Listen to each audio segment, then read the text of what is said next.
Hello students, welcome back to HCV solutions. देखो, example 17 में discuss करने जा रहा हूँ। ये रिवर बोट प्रॉब्लम है, ठीक है। अच्छा, रिवर बोट के केस में क्या होता है, वहाँ पार्टिकल जो है वो मैन है, जो मैन या बोट कह सकते हो उसको, ठीक है। मैन से या बोट स्विमर होता है, ठीक है, और या बोट होती है। तो पार्टिकल मैं यहाँ पे मैन ले रहा हूँ। दूसरा फिक्स्ड फ्रेम जो है एस, वो कौन है? ग्राउंड। मूविंग फ्रेम रिवर, ठीक। अब वही relation V P S is equal to V P S dash plus V S dash S, ठीक। अब पी कौन है? मैन। एस फिक्स फ्रेम कौन है? Ground. B man, moving frame river, R, ये बन गया V M G is equal to V M R plus V R G. अच्छा, रेन मैन के केस में हमने जो सब कुछ निकाला था, that was rain, velocity of rain with respect to man, है ना।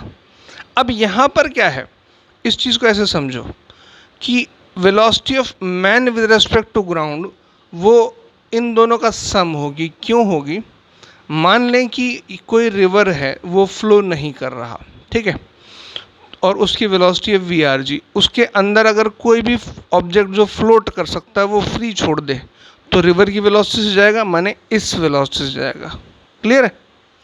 अच्छा, अब अगर रिवर स्टिल है, जिसको velocity of man with respect to river या velocity of boat with respect to river बोलते हैं, वो बोलते हैं स्टिल। जब रिवर फ्लो नहीं कर रहा, उस सिचुएशन में जो मैन या बोट जो स्विम करेगा, उसकी वेलोसिटी जो होगी वो ये होगी। अब ये सिचुएशन ऐसी हो गई कि अब दोनों चीज़ें हो रही हैं, मतलब मैन या स्विमर या बोट जो है वो रिवर में है और रिवर फ्लो भी कर रहा है, तो डेफिनेटली उसको रिवर की वेलोसिटी भी मिलने वाली है और उसका जो अपना एफर्ट है वो भी मिलने वाला है। यहाँ पर ये समझना है। तो यहाँ पर जो पार्टिकल की velocity with respect to ground है, वो पार्टिकल की velocity with respect to the river plus river velocity with respect to ground, दोनों का वेक्टर सम हो जाएगी। क्लियर? रेन के मामले में उल्टा था। आई होप तुम एक बार वहाँ पे रेफर करना, वहाँ पे तुम्हें बात समझ में आ जाएगी। यहाँ ये दोनों सम अप हो जाते हैं, बच्चे इसमें कंफ्यूज होते हैं। क्यों कंफ्यूज होते हैं, मैंने तुम्हें रीज़न क्लियर कर दिया, ठीक। अब यहाँ ध्यान दो कि इस क्वेश्चन में यहाँ से ये, इस क्वेश्चन में V M R velocity of man with respect to river, मतलब still river 3 kilometre per hour है। Velocity of rain, sorry, river with respect to ground 2 kilometre per hour है, बराबर है। अब इसको ऐसे बोला है कि ये इस रिवर फ्लो, ये रिवर फ्लो की डायरेक्शन है, ठीक है। यहाँ से 120 डिग्री पर ऐसे ये जो मैन है वो स्विम करता है। तो मैं इसको आसान करने के लिए इस लाइन को मैं ऐसे बना देता हूँ। ये पॉइंट ए है, ठीक है, ये बी है, ये ए बी, और ये पूरा 120, तो ये 90, ये 30 हो गया। तो हम अपना एक्स एक्सिस इधर और वाई एक्सिस इधर ले लेते हैं, आसान हो जाएगा, ठीक है। ये वी एम आर वैक्टर हो गया और ये इधर वेक्टर हो गया। इसको लिख देता हूँ वी, क्या हो जाएगा, R G, velocity of river with respect to ground. अच्छा, वी एम आर अब कितना है देखो, मैग्नीट्यूड कितना 3, एंगल कितना 30 डिग्री। तो इस तरफ जो कंपोनेंट आएगा 3 साइन 30 और ये 3 कॉस 30। अब ये नेगेटिव एक्स एक्सिस है, -3 sine 30 I cap plus 3 cos 30 J cap, right. तो ये होगा V M R -3/2 I cap plus 3√3/2 J cap. Okay, अब वी आर जी, रिवर तो इधर फ्लो कर रहा है along X axis, is equal to 2 I cap. Clear? अब सीधा सीधा इस फॉर्मूले में रखना और कुछ नहीं करना। V M G is equal to V M R plus V R G, माने इन दोनों का वेक्टर सम। अच्छा, इन दोनों का वेक्टर सम करोगे तो देखो, इसको लिखा मैंने I cap term side up हो जाएंगे। 3/2 मैंने कितना 1.5 और ये 2। तो नेक्स्ट स्टेप हमारा जो है वो यहाँ पे आ गया 1/2 आई cap plus 3√3/2 J cap, right. अब पहले तुमसे पूछा गया है इस क्वेश्चन में कि इसको यहाँ ए से बी तक टाइम कितना लगेगा। तो भाई अब ये जो मैन की velocity with respect to ground है, इसके दो कंपोनेंट्स है, एक ये कंपोनेंट एक्स और एक ये कंपोनेंट वाई। अब जो ए से बी तक ले जा रहा है वो तो वाई कंपोनेंट ले जाएगा। तो वाई कितना है, D is equal to V M G Y, मैंने लिखा है यहाँ पे V M G Y T. Y component कितना है 3√3/2, 3√3/2। डी कितना है 500 मीटर दे रखा है, माने ½ किलोमीटर। ये आ गया ए 2 से 2 कैंसिल, टी आ गया 1/3√3 आवर्स, क्योंकि ये सब कुछ किस में चल रहा है, किलोमीटर पर आवर में, और टाइम भी आवर में, और डी किलोमीटर में ले रहे हैं, तो टाइम किस में आ जाएगा, आवर में। अच्छा, अब फिर बोल रहे हैं कि इसका ड्रिफ्ट कितना होगा, मतलब इतने ही टाइम में कुछ एक्स ड्रिफ्टिंग इसकी हो सकती है, मान लेते हैं वो बी सी है, तो x is equal to V M G X into T. देखो यहाँ पर इम्पोर्टेंट बात क्या थी, मैंने ये लिखा y equal to V Y T X equal to V X T, very clear, बहुत एलिमेंट्री बात है, कोई बहुत बड़ी चीज़ नहीं है। तो यहाँ लिखा x equal to V M G X T, V M G X कितना है, ये रहा हाफ 1/2, टाइम कितना आ गया 1/3√3, ये आ गया 1/6√3 किलोमीटर्स, दैट्स ऑल। ठीक है, ये क्वेश्चन यहाँ पे ख़त्म होता है। इसके बाद मैं एक रेनमैन प्रॉब्लम डीसी पांडे जो लेवल 2 है उसका क्वेश्चन नंबर 1 है। बस एक चीज़ तो मैं बता दूं, ये हर साल अपने एडिशन में क्वेश्चंस की कुछ सीक्वेंस चेंज करते हैं, कुछ क्वेश्चंस ऐड करते हैं, लेकिन कुछ ऐसे क्वेश्चन है जो हमेशा रहते हैं।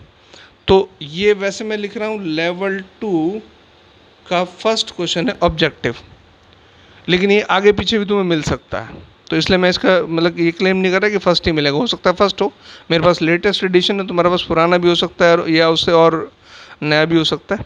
ठीक है, तो इस क्वेश्चन में ये बोला है, अब ये रेनमैन प्रॉब्लम देखो, मैंने कल तुम्हें जब समझाया था रेनमैन में, तो वहाँ पर हमारे पास इक्वेशन थी, I hope you remember, V R M is equal to V R G minus V M जी।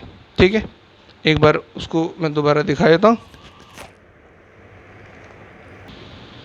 देखो कल वाली प्रॉब्लम यहाँ से फिर से देखो, ये V R G is equal to V R M plus V M G है ना, आर बोले तो रेन, जी ग्राउंड, ये मैन, रेन पार्टिकल होता है, ग्राउंड फिक्स फ्रेम होता है, और मैन मूविंग फ्रेम होता है। ठीक है, उसके बाद V R M velocity of rain with respect to man is equal to V R G minus V M G. I hope अब तुम्हें बात दोनों समझ में आ गई होंगी। अब हम इधर आते हैं, हमारे पास बेसिक इक्वेशन है वी आर एम, ये वाला ध्यान से देखो, मैंने इसकी बात की थी। ठीक है, V R M is equal to V R G minus V M G. अब मैंने इस क्वेश्चन में लिखा है, इस क्वेश्चन में दे रखा है, क्वेश्चन तुम पढ़ोगे तो उसमें मिलेगा कि एक मैन एक इंक्लाइन प्लेन पर नीचे की तरफ आ रहा है 5 मीटर पर सेकंड से, इंक्लाइन प्लेन 37 डिग्री पर है, तो उसे रेन वर्टिकल आती दिखती है, और जब ये ऊपर चढ़ता है उसी स्पीड से, तो इसको रेन tan इनवर्स 7/8 इस एंगल पर आती दिखती है। तो क्वेश्चन में पूछा है what is the magnitude of the rain, magnitude angle दोनों पूछे जा सकते हैं। अब मान लिया मैंने जो रेन है उसकी ये उसका वेक्टर वी आर जी है, और उसका ये वर्टिकल से एंगल अल्फा है, और ये मैन है, इसकी स्पीड 5 है, हमारा एक्स एक्सिस ये वाला है, वाई एक्सिस ये वाला पॉजिटिव। ठीक है ना, अब सबसे पहले बात करते हैं वी एम जी की। तो भाई मैन इधर नीचे आ रहा है, ठीक है, ये एंगल भी 37, तो इसका ये कंपोनेंट ये 5 है, 5 cos 37 आई कैप प्लस 5 sin 37 नीचे की तरफ आएगा, और नीचे मैंने y पॉजिटिव लिया है, 5 sin 37 जे कैप। cos 37 कितना होता है 4/5, sin 37 3/5, ये आ गया 4i cap plus 3j cap. अब वी आर जी का मैग्नीट्यूड मैं मान रहा हूँ कि v है, ठीक है, और ये एंगल अल्फा है, तो इसके भी कंपोनेंट्स ले लेते हैं। ये जो उसका y कंपोनेंट आएगा वो cos आएगा, और x कंपोनेंट sin आएगा, बस ये ध्यान रखना है इसमें, है ना। तो V R G V sine alpha I cap plus V cos alpha J cap. ठीक, अब वी आर जी मैंने कहा ये वाली बात है ना, ये वहीं उसी इक्वेशन से आ रही है ना, V P S equals to V P S dash plus V S dash S. अब वी आर एम जो है वो V R G minus V M G है, वी आर जी ये रहा, ठीक है, और वी एम जी ये रहा।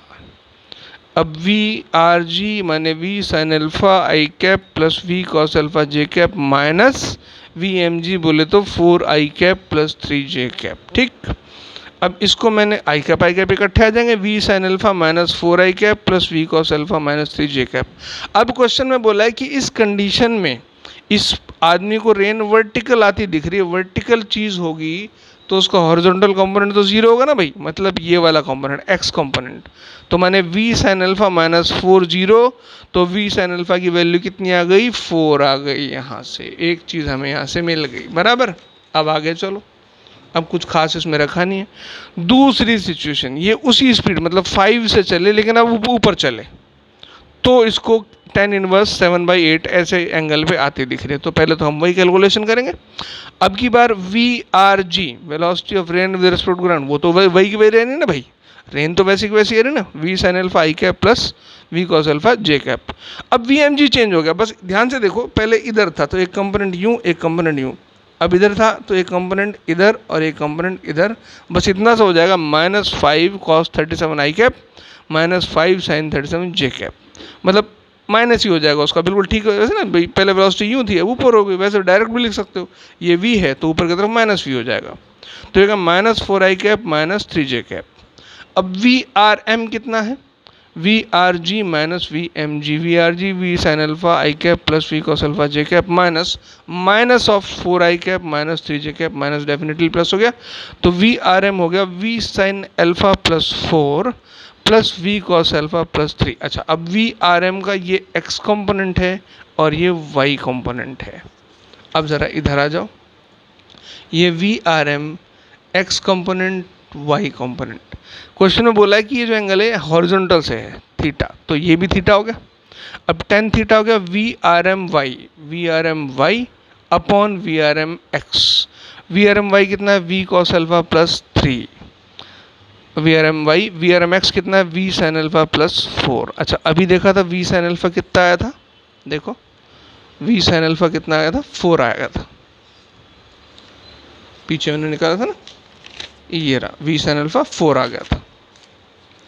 अब v साइन अल्फा 4 आ गया, ये हमने रख दिया 4 + 4, ये 7/8, 4 + 4 8 हो गया, 8 से 8 cancel, v cos alpha plus 3 = 7, तो v कॉस अल्फा कितना हो गया, 4, v साइन अल्फा भी आ गया 4, तो दोनों का v square sine square alpha plus v square cos square alpha = 4 square 16 + 16, v square 32, मतलब v √32। गॉट इट, ठीक है। तो एक डिफरेंट सिचुएशन में क्वेश्चन हो गया ना।